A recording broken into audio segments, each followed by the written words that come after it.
Hello everyone, welcome to Real Exam. दोस्तों, Real Exam के YouTube channel में आपका बहुत बहुत स्वागत है। दोस्तों, पिछली वीडियो में आप लोगों ने बहुत अच्छा उसका वॉच टाइम गया हुआ है, मतलब काफ़ी अच्छे लोगों ने उसमें प्यार दिया, जिसमें मैंने आपको बताया था कि सम्राट अशोक की कहानी और मौर्य साम्राज्य की कहानी। जो मौर्य साम्राज्य के बारे में जो अगला पोर्शन जो हम लोग का बच जाता है, वो उसमें से एक जो है कलिंग युद्ध है और दूसरा है सम्राट अशोक की धम्म की नीति, मतलब उसका धम्म क्या था। तो इस वीडियो में हम लोग क्या जानेंगे? इस वीडियो में हम लोग ये जानेंगे टोटली पूरा कलिंग युद्ध के बारे में डिटेल से जानेंगे, और कलिंग युद्ध के बाद ऐसा क्या हो गया, कौन से ऐसे परिवर्तन हो गए कि सम्राट अशोक ने जिंदगी भर के लिए कसम खा लिया कि वो कभी भी युद्ध नहीं करेगा।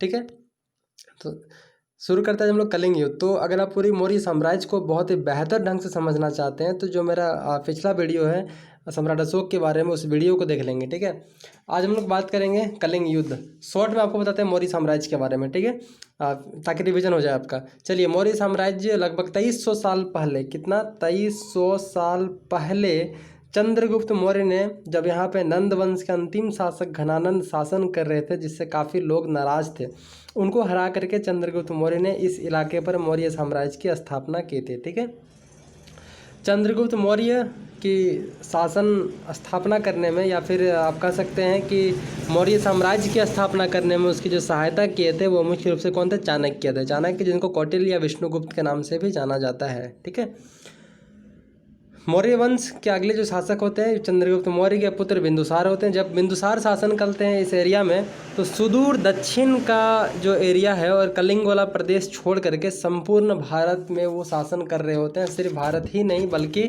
अफगानिस्तान, पाकिस्तान के इलाके भी उस पर शामिल होते हैं। ठीक है, लेकिन ठीक उसके बाद बिंदुसार के बाद जब सम्राट अशोक शासन के लिए आते हैं, तो कलिंग प्रदेश को छोड़ करके संपूर्ण भारत पर ये भी शासन कर रहे होते हैं। ठीक है, तो हम लोग जानेंगे कलिंग जो स्वतंत्र राज्य के रूप में था और काफ़ी इम्पोर्टेंट सिटी था कलिंग। कलिंग तटवर्ती उड़ीसा का प्राचीन नाम है। ठीक है, तटवर्ती उड़ीसा का ये प्राचीन नाम है कलिंग, और कलिंग उस समय के बहुत ही महत्वपूर्ण नगरों में से एक था, क्योंकि उड़ीसा समुद्री तट के किनारे है और दक्षिण के साथ व्यापार करने के लिए कलिंग राज्य को जितना सम्राट अशोक और मौर्य साम्राज्य दोनों ही के लिए काफ़ी इंपॉर्टेंट था। इसीलिए सम्राट अशोक ने इसको जीतना ज़्यादा उचित समझा। ठीक है, होता क्या है देखिए, मैं आपको पूरा कहानी बताता हूँ। ठीक है, आप ये बात से टेंशन मत लीजिए कि मैं आपको बुक से आप पढ़ाऊँगा या फिर ऐसा कुछ, मतलब बस कहानी समझिए, बहुत ही मज़ा आएगा। ठीक है, देखिए होता क्या है। तो कलिंग युद्ध के बारे में सम्राट अशोक लिखते हैं बाद में कि राजा बनने के बाद, सम्राट अशोक जो स्वयं लिखे हैं उसको मैं पढ़ रहा हूँ, सुनिएगा आप। राजा बनने के बाद, राजा बनने के 8 साल बाद मैंने कलिंग विजय की। लगभग 1.5 लाख लोग बंदी बना लिए गए और 1 लाख से ज़्यादा लोग मारे गए। इससे मुझे अपार दुख हुआ, इसीलिए मुझे पश्चाताप हो रहा है। अब मैंने धम्म पालन करने और दूसरों को शिक्षा देने का निश्चय किया है। मैं मानता हूँ कि धम्म के माध्यम से लोगों का दिल जीतना बलपूर्वक विजय पाने से ज़्यादा अच्छा है। ठीक है, अब पढ़ते चलिए। कलिंग प्राचीन राज्य वर्तमान उड़ीसा में स्थित था। नंद वंश के पतन के बाद कलिंग स्वतंत्र हो गया था। ठीक है, अशोक ने इसे अपने साम्राज्य में मिलाना चाहता था। समुद्री व्यापार और दक्षिण के साथ संपर्क के लिए विजय प्राप्त करना काफ़ी जरूरी था। कौटिल्य के अर्थशास्त्र के अनुसार कलिंग हाथियों के लिए काफ़ी इंपॉर्टेंट था। इसीलिए अशोक ने अपने शासन के 9वें वर्ष में कलिंग पर आक्रमण किया। ये युद्ध बड़ा भयंकर था, इसमें बहुत ज़्यादा रक्तपात और नरसंहार हुआ था। ठीक है, अशोक के जो बहुत सारे शिलालेख हुए, उसमें जो 13वां शिलालेख है वो कलिंग युद्ध के बारे में वर्णन करता है। तो दोस्तों, क्वेश्चन क्या पूछेगा कि अशोक का कौन सा अभिलेख कलिंग युद्ध से संबंधित 13वां शिलालेख है। ठीक है, इस युद्ध में भयानक परिणामों का उल्लेख इस प्रकार हुआ है। देखिएगा कि अशोक के जो 13वें शिलालेख है, जिसमें वो खुद किस तरह से कलिंग युद्ध के भयानक जो परिणाम होते हैं उसके बारे में बताते हैं। इसमें 1 लाख लोग मारे गए, कई लाख बर्बाद हुए और 1.5 लाख लोग बंदी बनाकर निर्वासित कर दिए गए। युद्ध में भाग न लेने वाले ब्राह्मणों, श्रमणों और गृहस्थियों को अपने संबंधियों से मारे जाने से महान कष्ट हुआ। सम्राट ने इस विभत्स नरसंहार को स्वयं अपनी आंखों से देखा था। आप कह सकते हैं कि जो बहुत ज़्यादा चारों ही तरफ खून खून नजर आ रहा था सम्राट अशोक को, सम्राट अशोक ने स्वयं कलिंग युद्ध को बिल्कुल अपनी आंखों से देखा था और इस प्रकार से कलिंग क्षेत्र को जीत करके अपने साम्राज्य मौर्य साम्राज्य में मिलाने में सफल हो जाते हैं। लेकिन इस युद्ध ने, ये जो युद्ध होता है, सम्राट अशोक के हृदय को पूरी तरह से परिवर्तित कर दिया। उसका हृदय दया और करुणा से उद्वेलित हो उठा। उसने भविष्य में कभी युद्ध न करने की प्रतिज्ञा कर ली।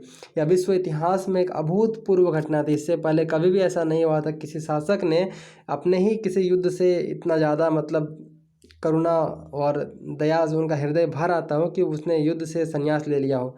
इसके बाद वह बौद्ध धर्म अपना लेते हैं और बौद्ध बन जाते हैं। उसने अपने साम्राज्य के सभी उपलब्ध साधनों को जनता के भौतिक व नैतिक कल्याण में लगा देते हैं।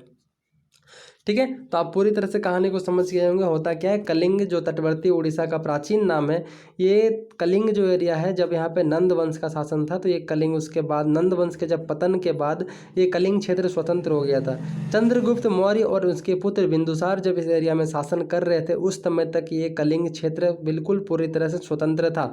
लेकिन जब सम्राट अशोक शासन करने के लिए आते तो उनको लगता है कि नहीं, कलिंग को जीतना बहुत ही इंपॉर्टेंट है। कलिंग को जीतना इसलिए आवश्यक था मौर्य साम्राज्य के लिए क्योंकि ये तटवर्ती इलाके में पड़ता है, जिससे समुद्री व्यापार और दक्षिण एशिया से संपर्क या व्यापार करने में उनको ज़्यादा सहायता होता है। इसलिए इन्होंने कलिंग युद्ध किया। कलिंग युद्ध का वर्णन सम्राट अशोक के 13वें शिलालेख में, इस युद्ध में उन्होंने खुद लिखा है इस युद्ध के बारे में कि इसमें लगभग जो है 1.5 लाख लोग बंदी बना लिए गए और 1 लाख से ज़्यादा लोग मारे गए। अब बात करते हैं कि इस युद्ध से उनका हृदय पूरी तरह से परिवर्तन होने के बाद सम्राट अशोक ने धम्म की नीति का पालन किया। तो अशोक का धम्म क्या है, ये खुद में एक कॉन्सेप्ट है जिसको समझना बहुत जरूरी है। ठीक है, तो समझते हैं हम लोग अशोक के धम्म की नीतियों को। देखिए अशोक का धम्म क्या था, तो इतिहास में अशोक की प्रसिद्धि का कारण उसकी राज विस्तार की नीति नहीं बल्कि धम्म है। आज अगर बात करेंगे कि इतिहास में सम्राट अशोक को क्यों जाना जाता है, क्योंकि पूरे भारत में इनका शासन था इसलिए, या फिर इसलिए जाना जाता है क्योंकि ये मतलब धम्म की नीति को अपना लिए थे। ठीक है, तो धम्म क्या है, देखिए धम्म एक संस्कृत भाषा का वर्ड है जिसका धर्म का प्राकृत रूपांतरण क्या है, धर्म है। ठीक है, अपने दूसरे और 7वें स्तंभ लेखों में अशोक ने धम्म की व्याख्या किस प्रकार की है, देखिएगा। धम्म है साधुता, बहुत से कल्याणकारी अच्छे कार्य, पाप रहित होना, मृदुता, दूसरों के प्रति व्यवहार में मधुरता, दया, दान और तथा शुचिता। आगे कहा गया है कि प्राणियों का वध न करना, जीव हिंसा न करना, माता पिता बड़ों की आज्ञा मानना, गुरुजनों के प्रति आदर, मित्र परिचित संबंधियों ब्राह्मणों और श्रमणों के प्रति दानशीलता और उचित व्यवहार, ये सभी धम्म के अंतर्गत आते हैं। ठीक है, अशोक ने धम्म की प्रगति में बाधक जो पाप है इसकी भी व्याख्या की है। कहा है कि चंडता, निष्ठुरता, क्रोध, मान और ईर्ष्या, ये सभी क्या है, पाप के लक्षण है और ये सभी नहीं होना चाहिए एक व्यक्ति में। अशोक में के धम्म में किसी देवता की पूजा या कर्मकांड का उल्लेख नहीं है। जैसा कि आपको पता होगा कि जब हम लोग का वैदिक सभ्यता चल रहा होता है भारत में, तो जो उत्तर वैदिक काल मतलब जो लगभग 1000 से लेकर के जब 600 ईसा पूर्व का जब समय चल रहा होता है, इस समय वैदिक सभ्यता में बहुत ज़्यादा कर्मकांड, देवताओं की पूजा, कर्मकांड वगैरह आ जाते हैं। तो लोग इससे उचित नहीं समझते और वो एक नए धर्म की ओर बढ़ना चाहते हैं। फिर बौद्ध धर्म और जैन धर्म जैसे नए धर्म संप्रदायों का उदय होता है। इसी बौद्ध धर्म से सम्राट अशोक जुड़े हुए थे और ये भी जो है पशु बलि वगैरह को ठीक नहीं मानते थे। ठीक है, इनका कहना था कि हर एक जीवों को जीने का समान अधिकार है, अगर इस सृष्टि में उनका सृजन हुआ है तो उन्हें नहीं मारना चाहिए। ठीक है, हालांकि जानवरों की बलि चलाई जाती थी, दास और नौकरों के साथ क्रूर व्यवहार किया जाता था। इसके अलावा परिवार में व पड़ोसियों के बीच झगड़े होते थे। अशोक की इच्छा थी कि बहुत सारे अलग अलग धर्मों के जो मानने वाले लोग थे उनके साम्राज्य में वो बिल्कुल शांति और सौहार्द की भावना से रहें। उसने ये महसूस किया था कि इन समस्याओं को दूर करना उनका कर्तव्य है। इसलिए उसने जगह जगह जाकर धम्म की शिक्षा देने के लिए धम्म महामात्र नामक अधिकारियों की नियुक्ति की थी। मतलब सम्राट अशोक ने जो धर्म सीखा, जो धर्म इन्होंने अपनाया, उसको साम्राज्य के हर एक लोगों तक पहुँचाने के लिए उन्होंने एक ऑफिसर की नियुक्ति की। उस ऑफिसर को धम्म महामात्र कहा जाता था। ठीक है, इसके अलावा अशोक ने अपने कई संदेश शिलालेखों और स्तंभों पर खुदवाया, मतलब जहाँ से लोग उसको देख सके, पढ़ सके और सीख सके। अलग अलग स्थानों पर स्थित थे। अधिकारियों को यह निर्देश दिया गया था कि राजा के संदेश को उन लोगों को पढ़कर सुनाए जो खुद नहीं पढ़ सकते थे। अशोक ने धम्म के विचारों को प्रसारित करने के लिए सीरिया, मिस्र, ग्रीस, श्रीलंका में भी अपने दूत भेजा था। यहाँ तक कि अशोक के जो पुत्र थे महेंद्र और पूर्ति संघमित्रा, ये दोनों धर्म प्रचार के लिए श्रीलंका भी गए थे। मतलब समझ सकते हैं कि सम्राट अशोक ने किसी प्रकार से धम्म की नीति को अपना करके जो है सारी दुनिया को अपने ये कहना चाह रहे थे, संदेश देना चाह रहे थे कि क्रूरता, हिंसा ये अच्छी चीज़ नहीं है, हम लोगों को इससे परे जाना चाहिए। और यही चीज़ हम लोगों को महात्मा गांधी में देखने को मिलता है, जो वो सत्य और अहिंसा के पुजारी होते हैं। ठीक है, तो ये गुण जो है कहीं ना कहीं सबसे बड़े महान शासकों में भी हमें देखने को मिलता है। सारी प्रजा को संतान के बराबर इन्होंने स्थान दिया। उसे लगता था कि जैसे पिता अपने बच्चों को अच्छे व्यवहार की शिक्षा देते हैं, वैसे ही उसका ये कर्तव्य है कि अपनी प्रजा को निर्देश दे। कि वह समझता था कि राजा पर प्रजा का कर्ज है। ठीक है, मतलब जो राजा शासक होता है उस पर बाकी लोगों का कर्ज होता है, ऐसा सम्राट अशोक सोचते थे, जो बिल्कुल उनका सोचना सही था। और इस कर्ज को कैसे कोई राजा उतार सकता था? तो प्रजा का कल्याण करके। ठीक है, इसलिए उसने सड़कें बनवाई, कुएं खुदवाए, विश्राम गृह बनवाए। इसके अतिरिक्त उसने मनुष्य और जानवरों की चिकित्सा की भी व्यवस्था की। मनुष्य तक तो बात सही था, लेकिन जानवरों की चिकित्सा की व्यवस्था करना इस बात को दिखाता है कि वो कितने उनका हृदय, मतलब क्या जबरदस्त उनका हृदय परिवर्तन हो चुका था। अधिकारियों को भय रहित हो प्रजा का कल्याण करने का आदेश दिया गया था। इस तरह अशोक ने प्रशासन को कल्याणकारी बनाने का प्रयास किया। ठीक है, तो मुझे लगता है कि सम्राट अशोक की जो धम्म की नीति थी उससे आप बिल्कुल अच्छी तरह से संतुष्ट होंगे। ठीक है, अशोक ने धम्म के माध्यम से लोगों का दिल जीतना बलपूर्वक विजय पाने से ज़्यादा अच्छा समझा है। इन्होंने कहा है कि किसी को डरा धमका कर, मार पीट कर अगर हम उसे जीतते हैं तो वो जीत नहीं होता। अगर उससे बढ़िया अगर हम अपने कर्तव्यों का पालन करें, अपने धर्म के साथ चलेंगे, तो ये जीवन में कहीं ना कहीं अच्छा होता है। ठीक है, अशोक के अभिलेख में कलिंग युद्ध का वर्णन हुआ है। उसके अशोक ने बौद्ध धर्म की शिक्षा के लिए जो अधिकारियों की नियुक्ति की थी उसको धम्म महामात्रा के नाम से जाना जाता है। धर्म का प्रचार किस तरह से अशोक ने किया, इसको आप देखिए बहुत अच्छी तरह से। ठीक है, अलग अलग कंट्रीज में, मिस्र, सीरिया, ग्रीस, श्रीलंका, यहाँ पर उन्होंने अपने दूत भिजवाए। ठीक है, और बाकी लोगों को संदेश दिया। जैसे कि सम्राट अशोक की जो अभिलेख पाए गए हैं भारत और अफगानिस्तान में जो दो लिपियाँ यूज की गई थी वो यूनानी और अरामाइक लिपि थी। ठीक है, तो धम्म क्या था, अगर हम लोग फिर से इसको समझना चाहेंगे तो आप ध्यान से सुनिए। ठीक है, इन्होंने कहा कि हमें किसी भी जीव हो या इंसान हो उनकी हत्या नहीं करनी चाहिए। मतलब बौद्ध धर्म वैसे भी हिंसा के विरुद्ध होता है। ठीक है, इसके अलावा बच्चे जो है वो बड़े बूढ़ों की आज्ञा का पालन करें, उन्हें अपना आदर्श समझें।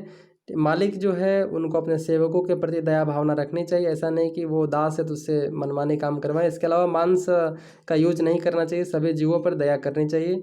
इसके अलावा बहुत सारे अवसरों पर जो अनुष्ठान और कर्मकांड किए जाते थे इसको उन्होंने बेकार बताया। इसके जगह पर अगर हम लोग जो अपने नैतिक गुण है अगर उसको अपनाएंगे तो वो कहीं ना कहीं से बेहतर साबित होंगे, ऐसा इनका धर्म में कहना था। कर्मकांड के स्थान पर दूसरी रीतियाँ यही थी। और ब्राह्मणों और श्रमणों को दान देना चाहिए। ठीक है, तो यहीं पर हम लोग का टॉपिक खत्म होता है। फिर मिलेंगे आपके साथ अगले टॉपिक पर, तब तक चलते हैं, फिर स्वस्थ रहिए, मस्त रहिए।